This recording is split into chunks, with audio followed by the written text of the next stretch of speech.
மாபெரும் சுதந்திர போராட்ட வீரர்கள் வீரமங்கை வேலு நாச்சியாரின் விசுவாசமிக்க தளபதிகள் பருது சகோதரர்களின் நினைவு தினத்தில் அவர்களுக்கு வீர அஞ்சலி செலுத்துவதற்காக அம்மா மக்கள் முன்னேற்ற கழகத்தின் சார்பில் நாங்கள் அனைவரும் இங்கே வருகை புரிந்து அவருக்கு அஞ்சலி செலுத்திவிட்டு திரும்ப செல்கிறோம். நீங்க எது கேட்கறதுன்னா கேட்கலாம். சார், மழைக்காலம் இப்போ தான் ஸ்டார்ட் பண்ணியிருக்கிறாங்க. பல இடத்துல அணைகள் நிரம்பி இருக்குது. தண்ணியில் பயிர்கள் வந்து தண்ணியில் மூழ்கி இருக்குது. தமிழக அரசின் செயல்பாடு எப்படி? இந்த வருஷம்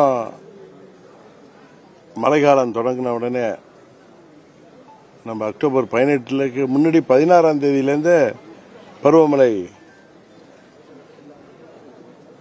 தமிழ்நாடு முழுவதும் பெய்ய தொடங்கி இருக்கிறது. ஒரு பக்கம் சிறப்பாக மழை பொழிவது விவசாயத்திற்கும் நீர்வளத்திற்கும் குடிநீருக்கும் மிகவும் சிறந்தது என்றாலும் டெல்டா பகுதியில் பிற மாவட்டங்களில் இந்த ஆண்டு சிறப்பான விளைச்சல் இருந்தும் தீபாவளி நேரத்தில் நெல்லெல்லாம் மழையில் வெள்ளத்தில் சேதமடைந்திருக்கு. விவசாயிகளுக்கு பெரிய துயரத்தை கொடுத்திருக்கு. தமிழக அரசாங்கம் விவசாயிகளின் இந்த நிலையை உணர்ந்து அவர்களுக்கு உரிய இழப்பீடு தர வேண்டும். விளைந்த நெல்லை அரசாங்கம் கொள்முதல் செய்து விவசாயிகளுக்கு உதவிட வேண்டும் என்பதுதான் எல்லோருடைய எதிர்பார்ப்பு. தமிழ்நாடு அரசு வந்து தீபாவளிக்கு 600 கோடி ரூபாய்க்கு மது இருக்கிறதுக்கு இலக்கு 290 கோடி ரூபாய்க்கு சேல்ஸ் ஆயிருக்கு. இதை பத்தி என்ன தகவல்? தமிழ்நாட்டில் மது ஒழிக்கப்பட வேண்டும். படிப்படியாக ஒழிப்பது வருங்கால சந்ததிக்கு நல்லது. அதனால இப்பொழுது உள்ள அரசாங்கமாக இருந்தாலும் சரி, வருங்காலத்தில் அமையப் போகிற மக்களால் தேர்ந்தெடுக்கப்பட போகின்ற அரசு படிப்படியாக மதுக்கடைகளை குறைத்து மது இல்லா தமிழகத்தை உருவாக்க வேண்டும் என்பதுதான் எல்லா அரசியல் கட்சிகளுக்கும் அரசாங்கத்திற்கும் தலையாய கடமையாக இந்த நேரத்தில் நான் கருதுகிறேன். வரும் தேர்தல் அமமுக எப்படி எதிர்கொள்ளும்? இல்ல அப்படிலாம் சொல்லல. நீங்களா ஏதோ தவறா சொல்றீங்க. யார் தலைமையிலையும் கூட்டணி நான் சொல்லல. எங்க கூட்டணின்னு 4 கூட்டணிகள் அமைய 4 முனை போட்டி 26 தேர்தலில் உருவாக வாய்ப்பு இருக்குன்னு தான் சொன்னேன். நாங்கள் எந்த கூட்டணியில் இடம்பெற போகிறோம் என்பதை இந்த ஆண்டு கடைசியில் உங்களுக்கு உறுதியாக தெரியப்படுத்துவோம். ஒன்றை மாத்திரம் இங்கே தெளிவுபடுத்த விரும்புகிறேன். அம்மா மக்கள் முன்னேற்ற கழகம் தமிழ்நாட்டு அரசியலில் தவிர்க்க முடியாத சக்தியாக வளர்ந்து வருகிறது என்பது உங்களுக்கு தெரியும். 2017 அம்மா அவர்களின் ஆர்கே நகர் தொகுதி தேர்தல் வெற்றிக்கு பிறகு எங்களால் வெற்றி பெற முடியவில்லை என்றாலும் லட்சம் தொண்டர்கள் கொண்ட கொள்கைக்காக என்னோடு சிறிதும் தோய்வின்றி தமிழகம் முழுவதும் சிப்பாய்களாக பணியாற்றிக் கொண்டிருக்கிறார்கள். இந்த தேர்தலில் அம்மா மக்கள் முன்னேற்ற கழகம் இடம்பெறுகிற கூட்டணி தான் வெற்றி கூட்டணியாக இருக்கப் போகிறது. அந்த கூட்டணி தான் ஆட்சி அமைக்கும். அதிமுகவும் விஜய தங்க கூட்டணிக்கு வரணும்னு பேசுறாங்க. நீங்களும் ஒரு பேசும்போது உங்களுடையதுல விஜய்க்கு ஆதரவான பேச்சுக்கள்லாம் நிறைய இருக்குது. இதை பார்த்து சட்டமன்றத்தில் ஸ்டாலின் என்ன சொல்றாருன்னா கூட்டணிக்காக அலையிறாங்க அப்படின்லாம் கூட பேசுறாரு. அவர் எப்படி எடுத்துக்கிறாங்க? நாங்க ஒண்ணு அவங்க முதலமைச்சர் பழனிசாமி இந்த அலைச்சலை பார்த்து தான் சொல்லியிருக்க முடியும் தவிர, நாங்கள் உங்களுக்கு தெரியும் அம்மா மக்கள் முன்னேற்ற கழகம் எந்த ஒரு அரசியல் கட்சியோ யாரையும் பார்த்து அச்சமோ பொறாமையோ எங்களுக்கு இல்லை என்பதுதான் எங்களுடைய நிலைப்பாடு. எங்களை யார் விமர்சித்தாலும் அவர்கள் யாராக இருந்தாலும் அவர்களை பதிலடி கொடுக்கின்ற விதமாக நாங்கள் விமர்சிப்போமே தவிர, உங்க கேள்வியில சிறு பிழை இருப்பதாக எனக்கு கருதுகிறேன். விஜய் அவர்கள் தலைமையில் ஒரு கூட்டணி அமைய வாய்ப்பு இருக்கு அப்படின்னு தான் நான் சொல்றேனே தவிர, நாங்க விஜயோட கூட்டணிக்கு தான் சொல்வோம் என்று எங்கேயுமே சொல்லல. ஒரு முறை மதுரையில் ஊடக நண்பர் கேட்டப்ப நீங்கள்லாம் மிகவும் அனுபவம் வாய்ந்தவர்கள், நீங்களும் ஓபிஎஸும். நீங்கள் விஜய் தலைமையில் கூட்டணிக்கு செல்வீர்களான்னு கேட்டப்ப அரசியலில் அனுபவத்தை எல்லாம் தாண்டி மக்கள் யாரை ஏற்றுக்கொள்கிறார்கள் என்பதுதான் முக்கியம். அவர் ஒன்றும் தீண்டத்தகாதவர் அல்ல, அப்படிதான் சொன்னேன். உடனே நீங்க என்ன பண்ணிக்கிறீங்க, விஜய்க்கு கூட்டணியான்னு கேட்குறீங்க. அது மாதிரி கரூர் சம்பவத்தில் காவல்துறை மீது தவறு இருப்பதாக எனக்கு தெரியவில்லை. அதுபோல விஜய் அவர்களும் எந்த குற்றமும் செய்யவில்லை. இது ஒரு துக்க நிகழ்வு. இது போன்ற மரணங்கள் இது எந்த அரசியல் கட்சி நிகழ்வுகளையும் நடக்கக்கூடாது. அதற்கு முதல்வர் சரியான திட்டங்களை வைத்து வருகிறான்னு சொன்ன உடனே திமுகவோட கூட்டணியான்னு கேட்டீங்க. தேர்தல் வர்றதுனால எங்களுக்கு அந்த ஜுரம் வரல. ஊடகத்தை உங்களுக்கு தான் எங்க வார்த்தைக்குள் வார்த்தை நீங்க இன்பிட்வீன் லைன்ஸ் ரீட் பண்றீங்களே தவிர, நாங்கள் அண்ணாவின் வழி வந்தவர்கள். மாற்றான் தோட்டத்து மல்லிகை இருந்தாலும் மனம் உண்டுன்னா சொல்லணும். அரசாங்கம் சரியாக செயல்பட்டால் அது சரி என்று சொல்லுவது, பொதுமக்களின் சார்பாக அதை சரியாக இருந்தால் சரி என்று சொல்வதுதான் அம்மா மக்கள் முன்னேற்ற கழகத்தின் என்றைக்குமே நிலைப்பாடு. அரசாங்கம் தவறு செய்தால் அதை எதிர்த்து குரல் கொடுப்பது மக்கள் சார்பாக எங்களுடைய நிலைப்பாடு. இன்னொன்று இவர் சொன்னாரு, பழனிசாமி தான் நான் அன்றைக்கே சொன்னேன். அவரும் அவரை சேர்ந்தவர்களும் இன்றைக்கு ஊடகத்தில் பார்த்தா ரொம்ப பரிதாபமாக இருக்கிறது.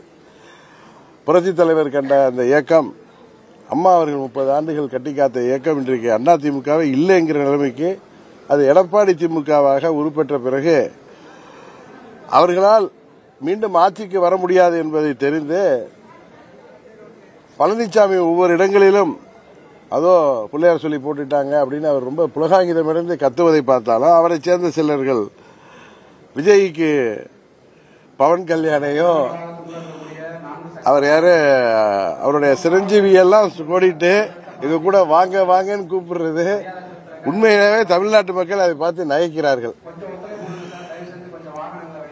இவர்கள் பழனிசாமி என்ன ஒன்றை உணர்ந்திருக்கிறார் என்று தெரிகிறது. தன் தலைமையிலான கட்சி உறுதியாக இந்த தேர்தலில் வெற்றி பெற முடியாது.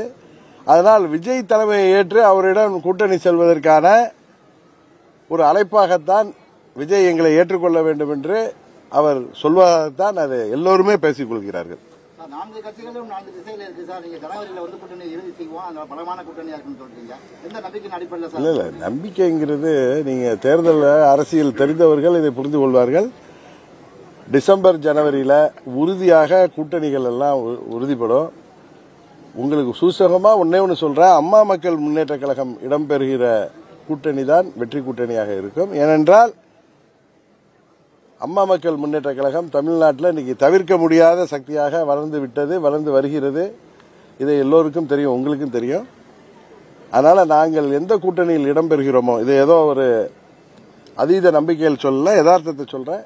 அம்மா மக்கள் முன்னேற்ற கழகம் இடம்பெறப் போகின்ற கூட்டணி தான் ஆட்சி அமைக்கும். எடப்பாடி பழனிசாமி எப்போது முதல்வர் போன வருஷம் இதே நல்லா சொன்னீங்க. இப்ப அவங்க அமைச்சர்லாம் இன்னைக்கு அமைச்சர்களா அமைச்சர்கள் வேண்டுதல் பண்ணிருக்காங்க. நான் உங்களை கரெக்ட் பண்ண வேண்டியதா இருக்கு. நீங்க தான் எங்களை அப்படியே வார்த்தை புடிச்சு டைப் பண்ணுவீங்கன்னு பார்த்தா நான் உங்களை கரெக்ட் பண்ண வேண்டியதா இருக்கு. மருது சகோதரர் யாரு? விசுவாசத்திற்கு பேர் போனவர்கள். அவர்கள் இன்றைக்கு அவர்கள் வீரமங்கை வேலுநாச்சியாரின் படை தளபதிகள். அவருக்கு தோளோடு தோள் நின்று சுதந்திரத்துக்காக போராடியவர்கள். பழனிசாமி பதவி கொடுத்தவர்களையே காலை வாரிவிட்டு, காலை விழுந்து பதவி பெற்றுவிட்டு காலை வாரியவர் பழனிசாமி. நீங்க மருது சகோதரர்கள் தியாக பூமி, இது விசுவாசமிக்க பூமி. இங்க அவர்கள் வேண்டுனாங்கன்னா அது அங்கேயே நிராகரிச்சிருப்பாரு. அதான் என் வாயில அது வெளியில வருது. அரசியல் மாற்றம் என்ன நடக்கலாம்? தேர்தல் நேரத்தில் கூட்டணிகளே உங்களுக்கு பெரிய வியப்பை உருவாக்குகின்ற விதமாக கூட்டணிகள் அமையும். அதே மாதிரி ஒரு சூழ்நிலை உருவாகி வருகிறது. அதுதான் உண்மை. நீங்க புரிஞ்சுக்குவீங்க, உங்களுக்கு தெரியாம இல்ல, புரிஞ்சுக்குவீங்க. உறுதியாக திரும்ப சொல்றேன், திருப்பி சொல்றேன், பழனிசாமி உறுதியாக துரோகத்திற்கு அந்த சொல்லுவாங்களே வினை விதித்தவன் வினையா இருக்கிற நேரம் இந்த நேரம் வந்துவிட்டது. 26 சட்டமன்ற பொதுத் தேர்தலில் பழனிசாமி என்கிற துரோக சக்தி உறுதியாக வீழ்த்தப்படும். அதை செய்ய போவது அம்மா மக்கள் முன்னேற்ற கழகம் இடம்பெறுகின்ற கூட்டணி. அதுதான் நான் உங்களுக்கு மருது சகோதரர்கள், விசுவாசமிக்க வீரர்கள், மருது சகோதரர்கள் நினைவு தினத்தில் உங்களுக்கு சொல்கிற செய்தி.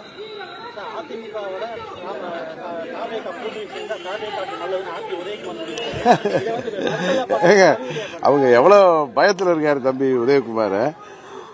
புரட்சி தலைவருக்கு உருவாக்கிய இயக்கம், 10 ஆண்டுகள் அவர் தொடர்ந்து முதலமைச்சராக இருந்த இயக்கம், அம்மா அவர்கள் கிட்டத்தட்ட 4 முறை ஆட்சி பொறுப்பில் உருவாக்கிய இயக்கம்.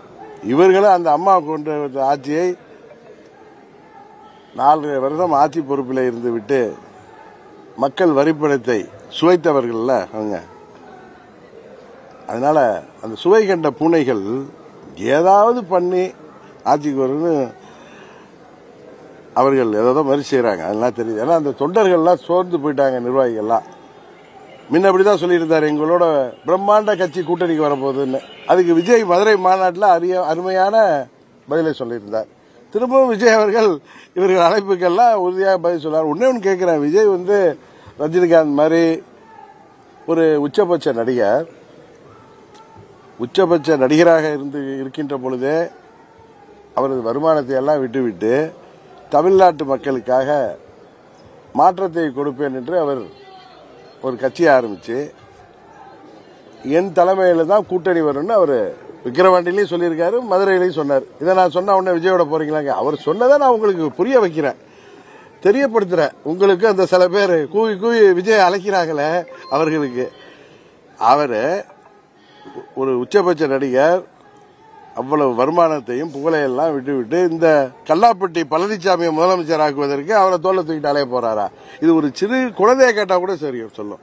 அதனால பழனிசாமி அங்க கூட இருக்கிற அந்த நிர்வாகிகளையும் அந்த தொண்டர்களையும் சோர்ந்து போயிருக்கவர்களை இன்னும் 1 மாசத்துக்கு இதை வச்சு ஓட்டுவார். விஜய் அதுக்கு பதில் சொல்ற வரைக்கும் இதை ஓட்ட போறாரு. தவிர அதுக்கு வாய்ப்பே 1% கூட வாய்ப்பு இல்லை என்றுதான் நினைக்கிறேன். ஏன்னா விஜய் போய் அது மாதிரி பழனிசாமி தலைமை ஏத்துக்கிட்டாருன்னா அது அவருக்கு அது இட்ஸ் லைக் சூசைடல் அட்டெம்ப்ட். விஜயோடு சேர்றதுக்காக பாஜகவையே கழட்டி விட்டாலும் விடலாம் அப்படின்னு அரசியல் விமர்சகர்கள் பேசுறாங்க. அதை ஃபர்ஸ்ட் சொன்னது நான் தானே உங்களுக்கு. பழனிசாமி பத்தி தெரியும், துரோகத்தை தவிர வேற எதுவும் தெரியாத பழனிசாமி. முன்னையே பிரம்மாண்ட கட்சி வரும்னு பிஜேபி கூட்டணிக்கு தவிர்த்து பார்த்தார். அந்த பிரம்மாண்ட கட்சி வரலன்னு தெரிஞ்சதோ பிஜேபி கூட்டணியில் இருக்கார். ஒருவேளை அதாவது விஜய் இவர்களோட வரல, இவர்களை ஏற்றுக்கொண்டு விஜய் தலைமையிலான கூட்டணிக்கு இவர்களை விஜய் ஏற்றுக்கொண்டால் உறுதியாக பாஜகவை விட்டு ஓடி வந்து விடுவார் என்பது ஏற்கனவே 2024 தேர்தலில் என்ன பண்ணாரு பழனிசாமி? பாஜகவுக்கு அது முக்கியமான தேர்தல். மோடி அவர்கள் 3வது முறையாக பிரதமராக வேண்டும் என்பதற்காக இந்தியா முழுவதும் பாஜகவை சேர்ந்தவர்கள் என்டிஏ கூட்டணியை பலப்படுத்தி வந்த நேரத்தில் டெல்லியில தேசிய ஜனநாயக கூட்டணி கூட்டத்தில் பிரதமர் மோடி அவர்களுக்கு வலது பக்கம் உட்காந்துட்டு ஓடி வந்தவர் தானே. என்னெல்லாம் பேசினார் அன்றைக்கு எஸ்டிபிஐ மாநாட்டில் போய் என்ன பேசினார்? பாஜக ஆட்சிக்கு வருவது ஆபத்து தமிழ்நாட்டுக்கு, மோடி அவர்கள் மீண்டும் பிரதமராக முடியாது, அப்படியெல்லாம் பேசினவர் பழனிசாமி. இன்றைக்கு வேற வழி இல்லைன்னதும் அங்க போய் சேர்ந்துட்டு இருக்காரு. அதானே தவிர அவருடைய எண்ணமெல்லாம் எதையாவது பண்ணி எதை தின்றால் பித்தம் தெளின்னு இன்றைக்கு வேற வழி இல்லாம அந்த பிரம்மாண்ட கட்சி அவர் சொல்றாரு, நீ கூவி கூவி அழைக்கிறாரு, பிள்ளையர் சொல்லி போட்டு அப்படிங்கிறாரு, அந்த கட்சி வரல என்னதும் ஓடி போயிட்டாரு. ஆனா இன்னைக்கு என்ன இன்னொரு வேஷம் போடுறாரு? பாஜகவுக்கு நான் நன்றி உடையவனாக இருப்பேன், ஏன்னா 4 ஆண்டுகள் ஆட்சியை காப்பாற்றி தந்தார்கள் எல்லாம் பேசுற பழனிசாமி 2024 அவ்வளவு உதவி செய்தவர்களை விட்டுவிட்டு அவர்களுக்கு பாஜகவுக்கு முக்கியமான தேர்தலில் எதற்காக ஓடி வந்து வெளியில வந்து தனியாக போட்டியிட்டு பாஜக தோற்க வேண்டும் என்பதற்காக போட்டியிட்டாரா இல்லையா? இந்த கேள்வி நீங்க அவர்கிட்ட கேட்கணும், அவரை சேர்ந்தவர்கள்ட்ட கேட்கணும். சரிதானே?